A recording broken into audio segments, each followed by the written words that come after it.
feeling good? Yeah, I just feel like I'm so self-conscious about it. It's all, it's all part of the process. Alright, enough stalling. I hate this. Shit.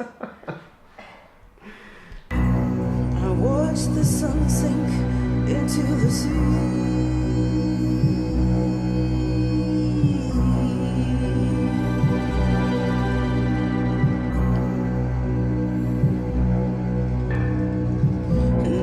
I'm called Verhoeven, as you know, and let's see, I'm a performance artist. I went to Cal Arts specifically for performance art, and I live in Amsterdam. I think a lot of things people do and that artists do are parallel. I think that just in and of themselves. That everyone, half the women have a child, so that's there's no art in that, but it just depends on how you frame what you're doing and the context. But I mean, I think endurance art, it's not a category. I mean, I'm not an endurance artist. I'm going to do one or two things with my endurance and with the body, and for me it's more about the body than it is about, I'm not fit, so, that I have to get physically fit for the next thing I'm going to do, but, and then I probably won't continue that route, I don't know, just see. But I just noticed that everything I've been doing since I've been here in the Netherlands, it's, if I had to categorize it, or if someone had to, it's always about the body, so even if it's a song or writing or music, it's still about the body. I'm never talking about anything abstract, and at first I felt really trapped. I thought I felt really banal. I'm just it's always about the body, and that's like not really that's just so basic, or I don't know. But now I don't feel bad about that. I think, okay, my work is about the body, then it is, okay, all this stuff I'm writing, so what, Da Vinci was also inspired by the body. Not to put myself in that level, but, I'm a big fan, and so...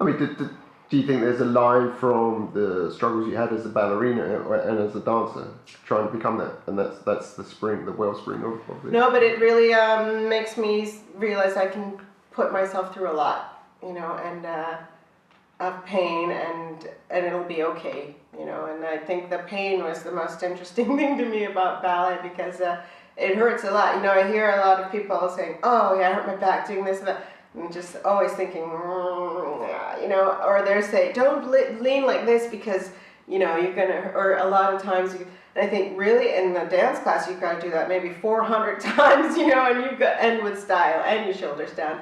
So I'm always like, it makes everybody else look like a bunch of babies, actually. And I have my aches and pains. I'm not like super, but I know that we're so capable of so much more with our bodies. So even like, this last performance, I had to sit still or stand for 100 minutes at a time and engage the audience. And I thought 100 minutes, that's no big deal. And, it wasn't a big deal at all.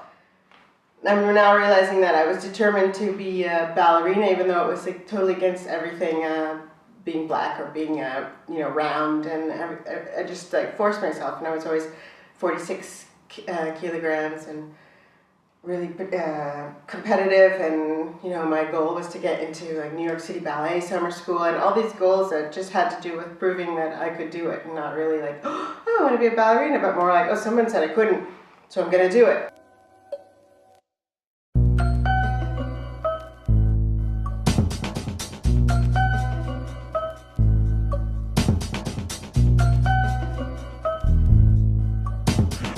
Your light came shining through me.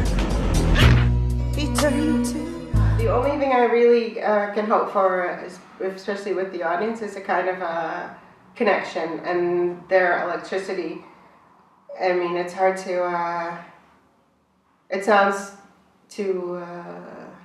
it it sounds abstract, but you really do get waves from people. And I mean, as a performer, I mean, you obviously feed on the audience reaction. yeah, that's true. Yeah. I mean, how much do things change in the performance with the audience?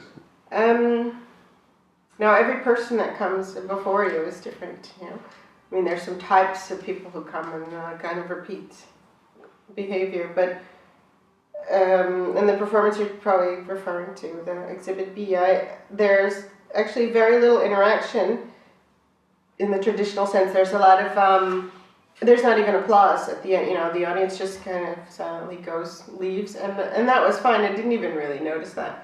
When we performed at Holland Festival, I think at the end of the run, some of the organizers came to us with like flowers, and we're so sorry, you never really get to hear applause. And I thought, oh yeah, I didn't even realize that, because you have so many mini performances with each viewing, and there's so much that gets exchanged that applause seems like almost dirty. Sounds horrible, but if someone just one person is just touched by something, you know, then I'm like, oh, fine, you know.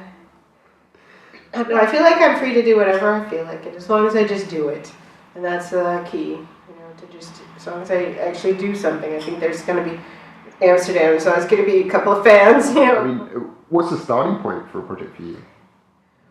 No, I don't know. I have just this idea swimming around. I have like about 1,000 notebooks with maybe 2 sentences in them, and I lose it, and I think, oh yeah, shit, wanted to do that. And it depends, you know. Someone can say, hey, I got this electronic music, you want to make some songs? And then, okay, I'll start writing something, and I usually already have a lot of stuff anyway. Or, you know, I've been just, since the Exhibit B's last year, I've been thinking about going back more towards the direction of just performance art, and, you know, might as well. I went to Cal Arts for nothing.